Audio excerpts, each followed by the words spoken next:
Selamat datang di scene dimulai sama narasi si McQueen yang sombongin diri sendiri. Dia ini pemula tapi udah narik perhatian banyak orang. Star syndrome parah. Kita kenalan sama nih 3 mobil. Dia Strip the King Weathers. Dia ini legenda balap yang mau pensiun. Dan ini jadi balapan terakhir dia. Terus ini Chick Hick. Dia selalu jadi runner up. Terus dia ini pembalap yang licik. Gua nggak suka dia. Nah terus ini sang pemula, sang tokoh utama, sang calon juara Lightning McQueen. Well, mereka bertiga ini lagi memperebutkan piala Piston Cup. Karena poin mereka bertiga itu sama, jadinya 3 pembalap, 1 juara. Pas lagi balapan, Chick Hick nyenggol si McQueen. Alhasil McQueen keluar jalur. Licik kan? Mana gak ada penalti lagi. Dia juga bikin kecelakaan parah di arena. Untungnya si McQueen berhasil lewatin itu, bahkan sampai terbang. Pas mobil lain lagi di pit, cuma dia yang tetap di arena. McQueen juga udah mencat crew shift dan tim dia, bahkan udah 3 kali dalam satu season. Mereka lanjut balapan lap by lap. Pas giliran dia masuk pit, dia nggak mau ganti ban, cuma isi bensin aja. McQueen udah mimpin balapan dan butuh 1 lap lagi, tapi ya karena nggak ganti ban, of course bannya meledak. Timnya pada marah terus berantakin bannya. The King sama Chick Hick yang lihat kejadian itu langsung full gas ngejar si McQueen. Ban si McQueen pecah lagi dan sekarang lagi dicek VAR buat nentuin hasilnya. Media lagi wawancarai si McQueen, tapi karena dia ini Star Syndrome dan NVD Final Boss, jadinya statement dia buat sakit hati para mekaniknya. Akhirnya dia ditinggal sama mekaniknya lagi. Dia disamperin sama si mobil. Mereka ini fans berat si McQueen, Carbit by the way, dan mereka dia disamperin sama The King dan diceramahin. King bilang kalau dia harus punya crew shift dan mekanik. Ini bukan pekerjaan individual. Tapi dia nggak dengerin dan dia malah ngehayal jadi bagian Dinoco. Hasil VAR-nya udah keluar dan ya dia kira dia menang. For the first time balapannya seri. Alhasil dia malu parah. Terus diejek sama Chick Hick. Ketiga pembalap ini bakal race ulang 1 minggu lagi di California. Terus Chick Hick kasih challenge ke si McQueen kalau siapapun yang sampai California duluan, dia yang bakal gabung ke Dinoco. Jadinya dia ke-trigger dan pengen cepet-cepet ke sana. Dia cari Mac tapi nggak ada. Mac nyuruh McQueen ke tenda sponsor dia buat ngobrol-ngobrol dikit. Tapi dia nolak dengan alasan dia benci mobil karat. Parah banget gituin sponsor. Mobil karat di sini ibarat orang lansia gitu ya. Dia udah di jalan menuju ke California dan The Best Car Song diputar. Di perjalanan agen dia Harv nelpon, kayaknya manajernya deh. Dia mau ngucapin selamat atas balapannya dan mau ngasih 20 tiket gratis nonton balapan McQueen. Jadinya Harv nyuruh McQueen ajak temen-temennya. Tapi McQueen kelihatan gelisah gitu kayak gak punya temen. Emang gak punya teman. Si McQueen lihat ada minivan yang artinya dia di jalur lambat. Si Mac udah kelihatan capek banget selama perjalanan. Dia mau istirahat tapi gak dibolehin. McQueen bilang dia mau nemenin Mac selama perjalanan sepanjang malam. Tapi enggak.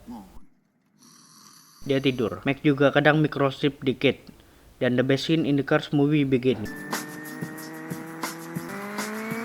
Gila nih mobil toner keren banget parah. Mereka ketemu sama Mac yang lagi tidur. Dia suruh si DJ putar lagu yang nenangin sampai Mac ketiduran. Pas sudah tidur mereka senggol-senggol si Mac sampai nggak sengaja pintu kontainernya kebuka. Dan McQueen keluar. Pun kebangun gara-gara nih mobil bersin dan langsung tancap gas. McQueen bangun dan panik terus cari Mac, tapi nggak nemu. Terus dia sadar ada banyak truk kontainer yang mirip sama si Mac. McQueen lihat ada truk belok ke kanan, jadinya dia kejar itu truk. Dia hampir aja kena kereta, tapi untungnya dia cepat. McQueen kira itu Mac, tapi bukan. Dia ini salah orang. Dia mau langsung tancap gas ke negara bagian, tapi malah nyasar ke Radiator Springs. Dia bangunin sheriff yang lagi tidur. McQueen mau minta tolong si sheriff. McQueen kira si sheriff nembak dia, padahal enggak. Ternyata ada problem di knalpot dia. Damn, tenang banget ya. Enggak. Si McQueen bikin kacau di Radiator Springs, efek panik, terus ngerusakin jalan. McQueen udah keiket. Besoknya Max sampai di California, tapi pas dibuka nggak ada isinya. McQueen udah bangun dari tidurnya dan ada Meter di depannya. Si Meter kenalin dirinya terus nanya nama McQueen. Tapi McQueen bilang, ya nggak semua orang tahu nama lu jir, apalagi lu baru rookie, pemula. Dia mau bodohi Meter supaya buka gerbangnya, tapi untungnya ada sheriff yang cegah. Dia sekarang lagi diadili di pengadilan. Karena McQueen nggak ada lawyer, maka Meter yang jadi lawyernya. Doc udah sampai ke pengadilan dan dia ini yang jadi hakimnya. Pas dia lihat McQueen, kasusnya langsung ditutup. Dia mau McQueen keluar dari kota sini. Si Sally datang ke pengadilan dan si McQueen ini kira si Sally ini pengacaranya. Sally bilang ke si Doc, McQueen harus ganti rugi semua itu. Dia harus perbaiki jalan yang rusak. Dia pun mulai yapping tentang Radiator Springs. Si Doc sampai bosan dengernya. Dan si Sally yakinin semua orang buat McQueen perbaiki jalannya. Doc pun berubah pikiran dan setuju dengan pendapat Sally. McQueen dikenalin sama si Bessie, mesin pembuat jalan, mesin aspal. Dia disuruh perbaiki jalan dari sini sampai sana. Doc suruh Meter ikat dia, tapi Meter langsung lepas pengunci bannya, alhasil McQueen bebas.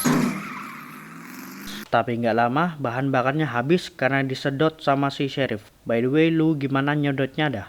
McQueen sekarang udah diikat sama Bessie, sekarang dia lagi kerja. Si Meter yapping mulu, mereka lihat ada pelanggan. Customers.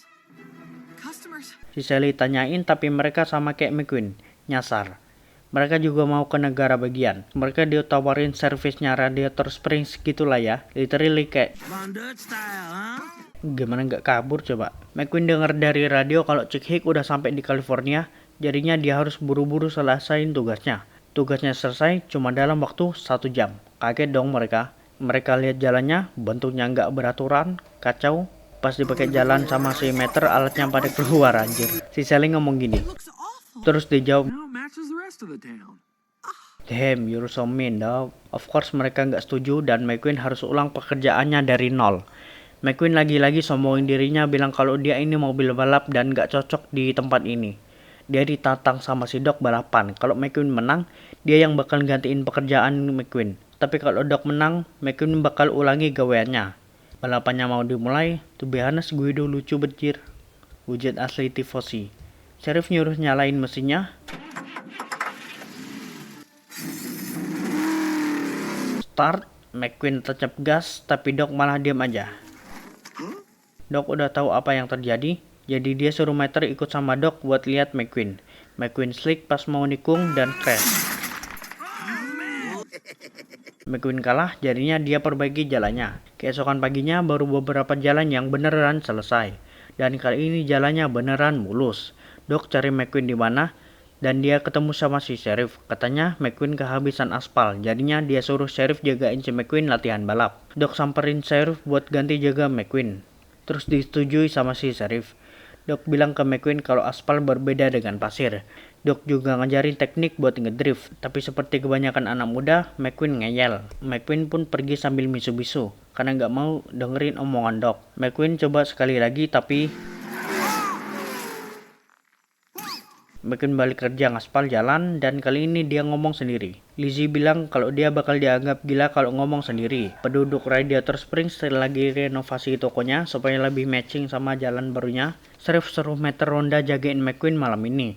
Sally suruh Red buat siram si McQueen karena Sally mau nawarin buat nginap di motelnya, gratis. Dan kalau mau nginap, McQueen harus bersih. McQueen lihat ada pinstripping tattoo di body belakang Sally dan Sally kayak panik gitu. Well, ini kalian cari sendiri aja lah, pinstripping atau tramp stamps itu apa. Malamnya, Meter ngajak McQueen keluar. Awal-awalnya dia nolak, tapi akhirnya dia mau. Meter ngajak dia buat main permainan kejutin traktor.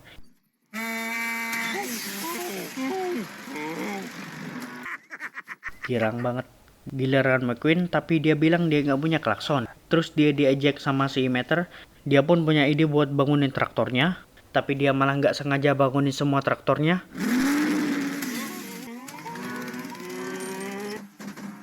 Termasuk Frank. Mereka dikejar sama Frank. McQueen hampir kegiles sama Frank. Jujur nih scene ngeri banget sih. Saya kira ada pelanggan, tapi ternyata itu mereka berdua. Mereka ngobrol-ngobrol, terus Meter ngelakuin ini.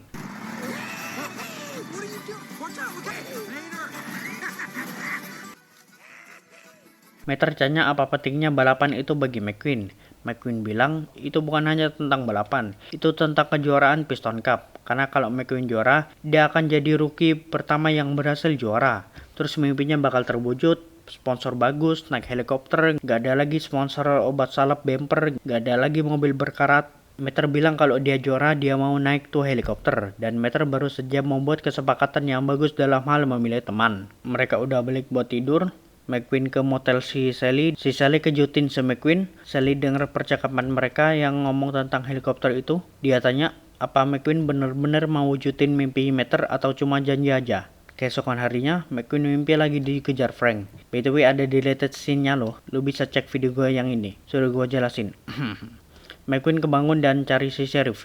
Dia nemuin Doc, tapi McQueen kaget karena lagi lihat Sheriff di servis. Kok kaget? Apa jangan-jangan McQueen lihat Doc? McQueen cuma mau minta bahan bakar harian. Dia disuruh tunggu di tempatnya Flo.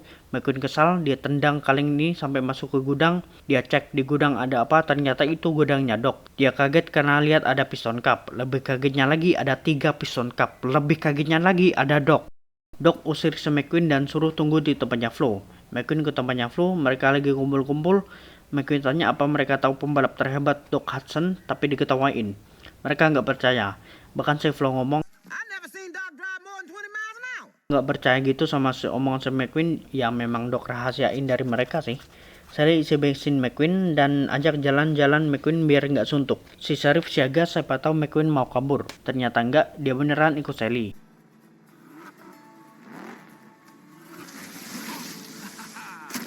Mereka sampai di Wilwell Motel, kata Sally, itu tempat wisata paling ramai dulu. McQueen tanya gimana Porsche kayak Sally bisa kesini. Sally jawab dulunya dia pengacara. Karena kehidupannya sibuk mulu dan dia gak merasa bahagia, akhirnya dia tinggalin California dan kabur ke sini. Sally juga cerita awalnya kota ini ramai sebelum jalan tol itu dibangun.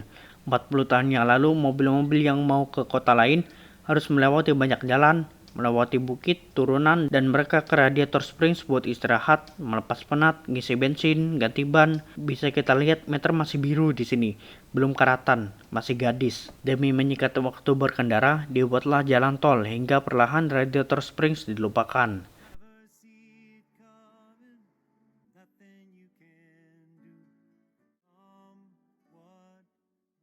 Damn, so deep sih. Mereka sudah pulang, Meter nyamperin McQueen terus bilang,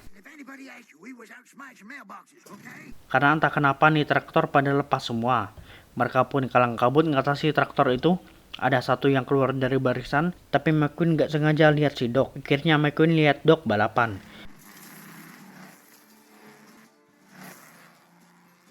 McQueen samperin Doc, tapi ya Doc tetap aja menghindar. Sampai diikutin McQueen ke garasinya. Dia tetap gak mau ngasih tanggapan. McQueen bilang kenapa Doc berhenti pas lagi di puncaknya. Terus Doc bilang, lu kira gue berhenti? Mereka yang berhentiin gue. Hah? McQueen dikasih lihat pas Doc crash parah tahun itu. Pas Doc udah recovery, dia berharap bakalan disambut. Tapi lain hasil, dia pun malah disuruh berhenti dan digantiin sama rookie yang lagi on fire. Itulah alasannya kenapa Doc menutup semua dan gak bakal balik lagi ke arena. Keesokan harinya, mereka lihat jalannya udah selesai diperbaiki. Mereka kira McQueen udah pergi, semua sedih. Bahkan Sheriff dan Red nangis. Padahal awalnya Red benci McQueen. McQueen muncul dan tanya kenapa Red nangis. Meter bilang dia nangis karena McQueen ninggalin mereka demi kejuaraan Piston Cup. Sheriff tanya kenapa dia belum ke California. McQueen bilang kalau dia butuh ban baru buat ke California. Wujud asli tifosi. McQueen juga belanja dan cobain barang-barang di toko lainnya. Cobain bensin Fillmore. Bener itu. Sergey, Lizzie, chat baru. McQueen pun datang dengan penampilan barunya. Mereka pun pesta sedikit menyambut McQueen, menyambut the new Radiator Springs. Tapi kesenangannya cuma bentar. Flo lihat ada banyak orang ke Radiator Springs. Mereka kira itu pengunjung, tapi itu para media yang udah nemuin McQueen. Mac juga ada di sana. McQueen belum sempat pamitan sama orang-orang, tapi dia udah disuruh dan dipaksa masuk. Karena ini media gila banget. Salah satu jurnalis berterima kasih sama Doc buat panggilannya. Sally akhirnya tahu kalau ini semua ulah Doc. Sally bilang, keesokan harinya McQueen udah sampai di California dan siap balapan, termasuk The King dan Chick Hick. Mac sekarang yang jadi pit crew si McQueen. Pas Chick Hick lagi ngobrol sama McQueen, alhasil dia nggak fokus dan pas benderanya hijau, dia ketinggalan start. Chick tetap saja main curang. Dia senggol McQueen, si McQueen kurang fokus karena ngebayangin Sally, dia pun spin out keluar lapangan. Mac tanya keadaan McQueen kenapa, tiba-tiba Doc pun balik ke arena buat jadi crew chief McQueen. McQueen tanya, katanya dia nggak mau balik. Doc bilang dia nggak ada pilihan lain. Dan Meter pun belum sempat pamitan sama si McQueen. Ini Doc sendiri anjir. Komentator sadar kalau ada Hudson Hornet, legenda balapan yang udah lama nggak ke arena. Terus semua orang pada liatin sang legenda itu kembali. McQueen kejar ketertinggalan lapnya. Seperti biasa, Chick Hicks nyenggol McQueen, tapi dia udah belajar teknik dari Mater, jadinya dia jalan mundur. 10 lap tersisa, ban McQueen pecah kena ulah Chick Hicks. Memang biadab nih mobil. Yellow flag dikeluarkan, McQueen pun harus masuk ke pit. Guido pun disuruh ganti ban McQueen. Mereka kaget, semua orang kaget, bahkan ini jadi pit stop paling cepat yang pernah mereka lihat. McQueen balik ke arena dan balapan pun dimulai lagi. Sisa 1 lap lagi, tapi ini mobil biadab tetap aja main kotor. Dia senggol McQueen dan The King, tapi McQueen udah belajar dari Doc, jadinya dia berhasil selamat. Doc pun bangga, pas McQueen tinggal sejengkal menuju kemenangan, tiba-tiba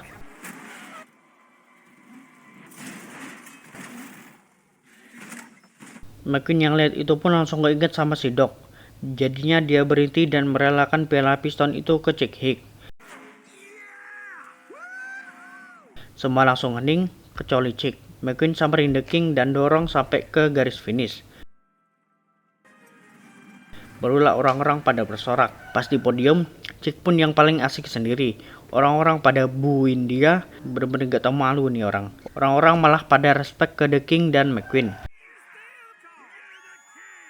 Pas lagi ngobrol kepada teman-temannya, tiba-tiba McQueen disamperin sama Tex. Dia ini ownernya Dinoco itulah ya. Dia ditawarin buat masuk Dinoco dan jadi penerus The King. Tapi dia sekarang udah semakin bijak, dia lebih menghargai orang-orangan rasis yang udah mau terima dia pas masih belum jadi apa-apa. Tex ngerti dan ngehargain itu. Dan dia bilang kalau ada apa-apa langsung aja tanyakan ke Tex. McQueen pun ngabulin permintaan Mater buat naik helikopter.